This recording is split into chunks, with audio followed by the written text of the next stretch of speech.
কেমন আছেন? হ্যাঁ আলহামদুলিল্লাহ ভালো। পান ছাপাইতে কার বাইতে আইলেন ঘটক সাহেব?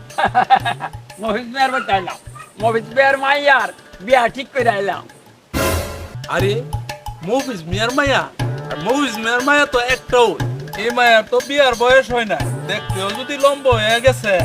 আরে মিয়া বয়স কোনো ব্যাপার না। কি কোন ঘটক সাহেব, আমি তো জানি মায়াটা প্রাইমারি পার্টিস, এখন তো তার বিয়ার বয়স হয় না, তা তো পড়ার বয়স। দূর মিয়া, আমার কাছে বয়স কোনো ব্যাপার না।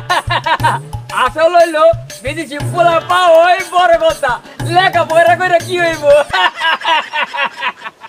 আমরা গ্রামের মূর্খ সূর্খ মানুষ হইতাম পারি, কিন্তু বিদেশি পোলার লুব বইয়া অল্প বয়সের মায়াটারে বিয়া দিয়া তার জীবনটা নষ্ট করাটা ঠিক হইতো না। কইলাম না বয়স কোনো ব্যাপার না। শুনো মিয়া, পূর্ব পাড়ার রকম মিয়ার ফুলা দুবাই থাকে, অনেক টাকার মালিক। এমন ঘর কি আর পাওয়া যাইব? গ্রামের মায়াদের বয়স কোনো ব্যাপার না। আমার কাছে বয়স কোনো ব্যাপার না, কোন মাইয়ার দামটা আমি লেখা রাখি। বয়স কোনো ব্যাপার না।